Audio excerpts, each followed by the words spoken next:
او بھائی میرے، اخلاقیات کی بات اخلاقیات کی بات ہی میں آپ کو سمجھا رہا تھا کہ سیاست میں، اقتدار کے کھیل میں کوئی اخلاقیات نہیں ہوتی. محبت اور جنگ میں ہر چیز جائز ہوتی ہے. جب 63A کی یہ انٹرپریٹیشن ہوگی نا کہ ووٹ گنا بھی نہیں جائے گا، جو عالی جناب منیب اختر صاحب نے جو آج کل آپ کو حق اور دیانت اور صداقت کی علامت نظر آتے ہیں، انہوں نے بھی جب 63A کی انٹرپریٹیشن کی تھی تو اس وقت کیا معاملہ تھا؟ اس وقت بھی سیاسی مقصد تھا اس فیصلے کا بھی کہ حمزہ شہباز شریف کی گورنمنٹ کو رہنے نہیں دینا. اور چونکہ قمر جاوید واجواد نام کے کریکٹر جن کو اکثر ہم بھول جاتے ہیں، وہ وکٹ کے دونوں جانب کھیل رہے تھے، انہوں نے کہا حمزہ شہباز شریف کو نہیں رہنے دینا، ادھی تھا اپنا جٹ پر لیا مانگے جی پرویز لائی. تو اس وقت کے حالات میں وہ سیاسی فیصلہ درکار تھا. موجودہ حالات پہ یہ درکار ہے تو وہ ہو گیا. اللہ خیر صلی اللہ. جو میرا فرض تھا میں نے پورا کیا، میں نے بتا دیا آپ کو، ذہنی طور پر تیار کرتا. اب آپ مجھے فورس کرتے چلے گئے through out from Monday on word کہ جی آپ حق اور باطل میں سے ایک بات طے کریں. میں صرف یہ کہہ رہا تھا کہ کچھ اخلاقیات ہوتی ہیں. ایک بات شخص بار بار کہہ رہا ہے، میں صرف یہ کہہ رہا تھا اور اس کا حوالہ نہیں دے رہا تھا.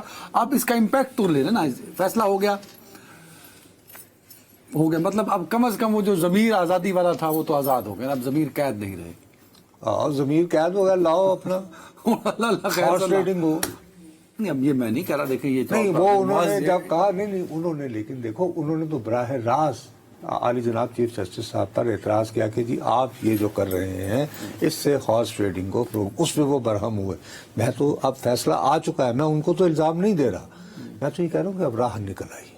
ہاں راہ نکل آئی نا آگے بڑھنے کی، آگے چلنے کی. اب یہی راہ آگے چل کے کئی کام بھی کروا دے گی الحمدللہ. جو تاثر بار بار لنگر گپ چل رہی ہے جی آئینی ترامیم ہو جائیں. ہم سے لنگر گپ ہماری بڑی مشہور ہو گئی ہے. اچھا میں نے ابھی 2-3 ٹاک شوز میں نہیں آپ کو کریڈٹ دینا چاہتا ہوں کہ آپ کا یہ جملہ 2-3 ٹاک شوز میں لوگ بول رہے ہیں. لیکن بہرحال اگر ان کی مہربانی اگر کوئی اس طرح آپ کو کوئی کریڈٹ نہیں دے رہا، صرف آپ کا مقصد یہ کہ ایک لفظ چلتا کوئی بات نہیں یار، ہم نے کون سا اس کے کاپی رائٹ کی ہوتی ہے. لیکن میں عرض یہ کرنا چاہ رہا ہوں آپ کو کہ بہرحال یہ بات اپنی جگہ قائم ہے کہ ابھی بھی جو شخص ووٹ دے گا آگے نکل گیا. اب ہم اس میں آگے چلتے ہیں، آگے چلتے ہیں.